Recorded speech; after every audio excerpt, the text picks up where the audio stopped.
नमस्कार. कसे बरे ना? बरेच असतील, मला माहिती आहे तुम्ही चांगलेच असता. लाईक शेअर करत जा जरा माझ्या व्हिडिओला.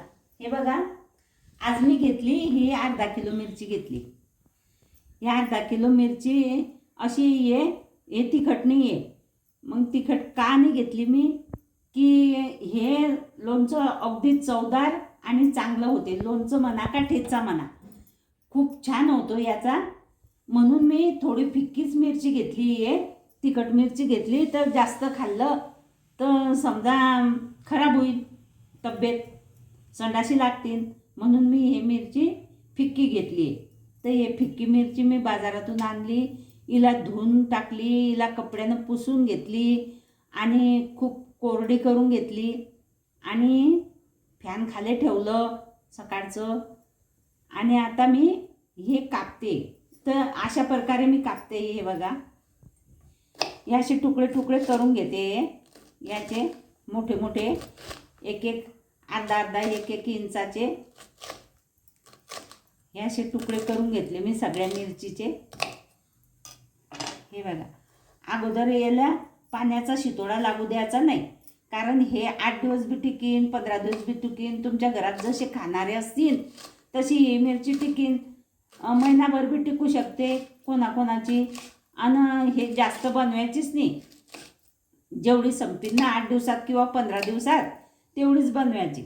आणि हे काही खराब नाही होत. हिच्यामध्ये ते व्हिनेगर जर टाकलं ना तर हे काही खराब नाही होत. आणि मला काही व्हिनेगर टाकायचं नाही. आता ही मिरची मी पूर्ण सगळी कापून घेतली आणि हे कढई ठेवली नुसती रिकामी, त्याच्यात काही तेल वगैरे टाकलेलं नाही आहे. बारीक गॅस केला आहे, ती कढई गरम झाली. तर याच्यात आपण काय टाकू, हे बघा, या मेथ्या, 1 चमचा मेथ्या, 1 चमचा हे 2 चमचे धने, 2 चमचे हे मोहरी, हे 2 चमचे बडीशोप. हे सगळं आपण भाजून घेऊ. हे सगळं मस्त भाजून घेऊ. उलटून घेते.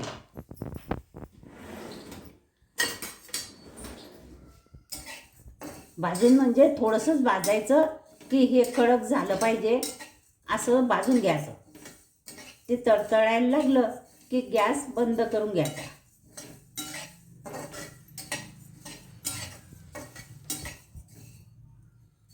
हे असं छान भाजून घ्यायचं बारीक गॅसवर. आणि आणखी काय घेतलंय मी, आता ह्या घेतलेल्या वस्तू तर याच्यामध्ये टाकल्या. हे बघा, हे शेंदवं मीठ आहे, हे शेंदवं मीठ आहे. हे घेतलं 1 चमचा शेंदवं मीठ, 1 चमचा काळं मीठ. याच्यामध्ये मी कुटून घेतलं. हे खडे होते, याच्यात कुटून घेतलं. हे एकत्रच कुटलं म्हणूनच. आणि ही लाल चटणी आहे, आणि ही हळद आहे, आणि हा हिंग आहे 1 चमचा. हे 1 चमचा हळद आणि 1 चमचे हे टाकायचं आहे आपल्याला, चटणी, जाडी चटणी. तर अशा प्रकारे आपल्याला हे करून घ्यायचं आणि खूप चवदार आणि छान लागते. हे बघा, हे तळतळायला लागलं. आता आपण हे काढून घेऊ एका प्लेटमध्ये. हे बघा, काढलं एका प्लेटमध्ये.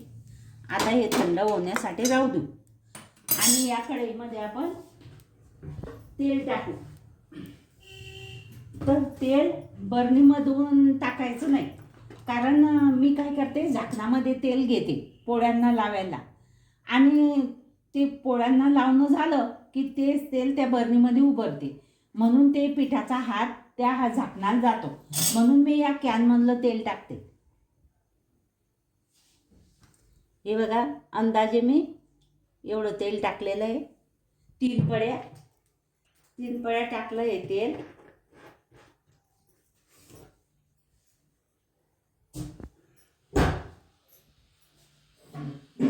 आणि आता घेऊ हे मिक्सरचं भांडं. मिक्सरचं भांडं हे थंड झालेलं आहे थोडंसं. तोपर्यंत काय करू आपण, हे बघा, हा एवढा लसूण शिजून घेतला आहे मी. हा लसूण अगोदर कुटून घेऊ, कारण काय की ह्या एवढ्या मिरच्यांमध्ये तो लसूण कुटणार नाही. जाडा मोठाच कुटायचा आहे आपल्याला, पण ते अख्खा जर राहिला तर त्याची चव जास्त याच्यामध्ये उतरणार नाही. म्हणून हा अगोदर ठेसून घ्यायचा आहे आपल्याला. जाडा जाडा ठेचायचा आहे. एका एकाचे 2-2, 3-3 तुकडे करायचे आहे.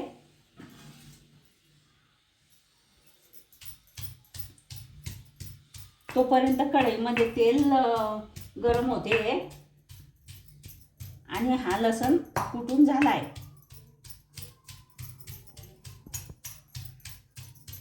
हे बघा 2-2, 3-3 तुकडे करून घेतले मी हे असे लसणाचे. छान म्हणजे याची चव आहे ना छान. या लोणचं म्हणा का ठेचा म्हणा, तुम्हाला जे म्हणायचं असेल ते म्हणा, पण मिरचीची रेसिपी ही आहे आणि हे इतकी चवदार छान होते. आता थोडं थोडं घेऊन या लसणामध्ये हे फक्त अदरवदर 1-2 असं याच्या बिया बाहेर निघल्या पाहिजे आणि याचं थोडंफार असं कुटल्या गेलं पाहिजे. आता हे थंड झालं आहे हे बघा. तर आपण काय करू, घर असं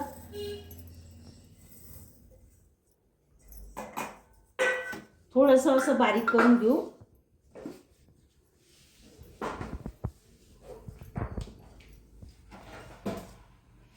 जास्त बारीक करायचं नाही, जाडसरच राहू द्यायचं.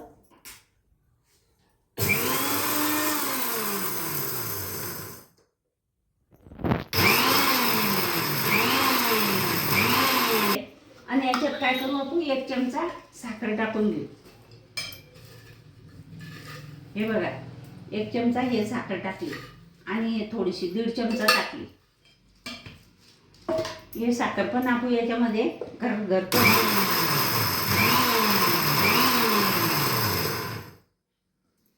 हे बघा छान असं जाडसर झालेलं आहे. हे मस्त झालेलं आहे. हे बघा जास्त बारीक करायचं नाही आहे, जाडसरच राहू द्यायचं.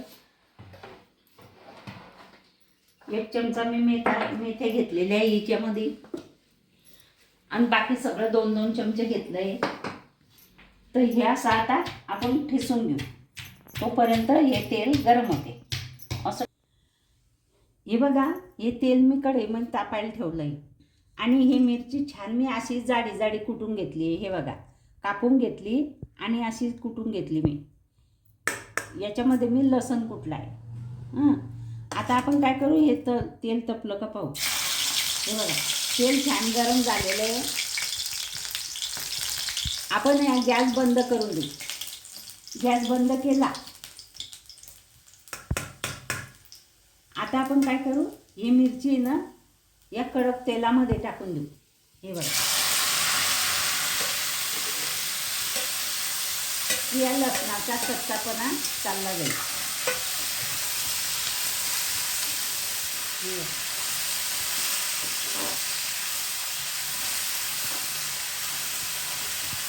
आणि थोडासा हे मिरचीचा पण कच्चापणा थोडासा निघून जाईल. गॅस मी बंद केलेला आहे. याच्यामध्ये आपण हळद टाकू.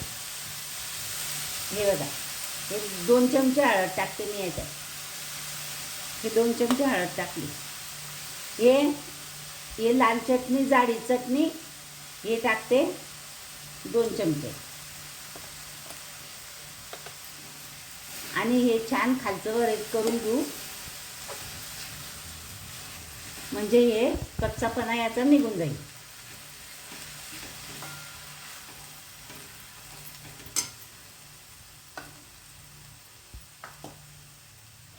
आता आपण हा हिंग टाकू. हे बघा 1 चमचा भर हिंग घेतला आहे. हा हिंग टाकू.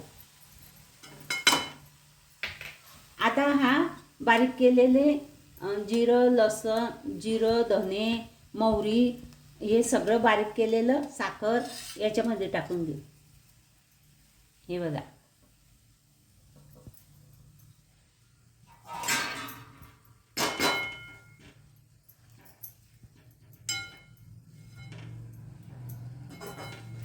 आणि हे गार होऊ देऊ.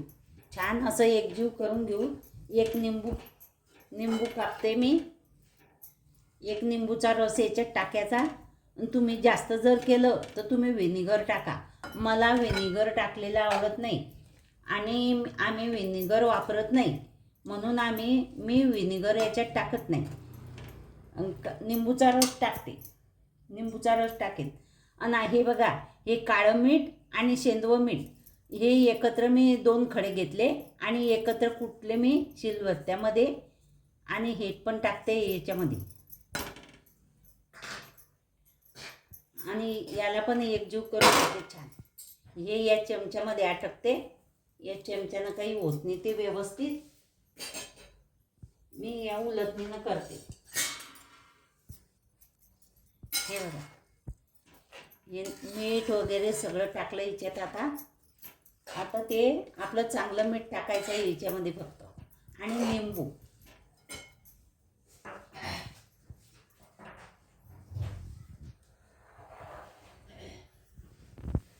याच्यात 2 मीठ टाकले. आता हे 3रं मीठ पण टाकते मी. हे बघा, हे 2 चमचे हे मीठ टाकते. आता आपण काय करू, याला एकजीव करून घेऊ.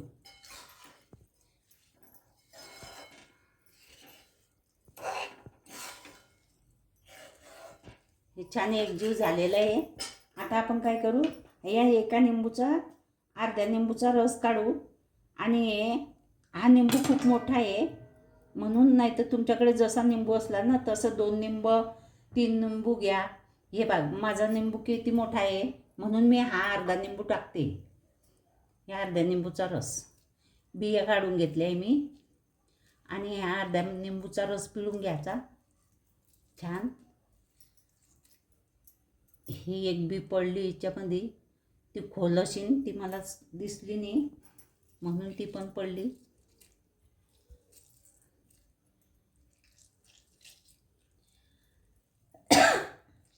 या अर्ध्या निंबूचा रस मी टाकून घेतला याच्यात. हे बघा, खूप रस पडला आणि निंबू मोठा होता, याचा खूप रस निघाला.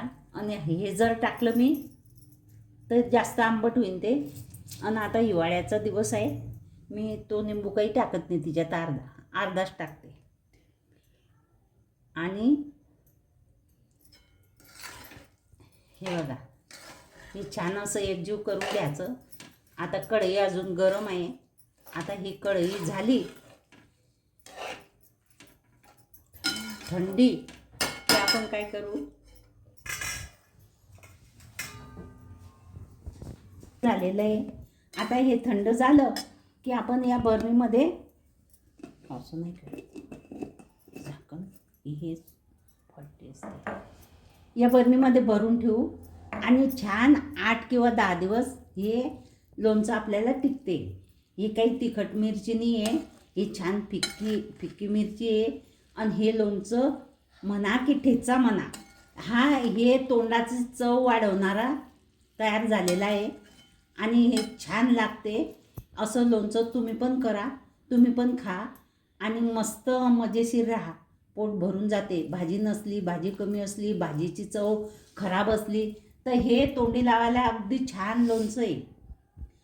असं लोणचं बनवा आणि तुम्ही पण खा. आणि माझ्या व्हिडिओला लाईक करा, शेअर करा, सबस्क्राईब करा, घंटेचं बटन दाबा बरं का. ज्याने दाबलं नसणार त्यानेच दाबा घंटेचं बटन. छान केलं आहे मी, मस्त झालं आहे. तुम्ही बनवून पहा आणि खाऊन पहा. तोंडाचं चव वाढवणारं हे लोणचं बनवलेलं आहे.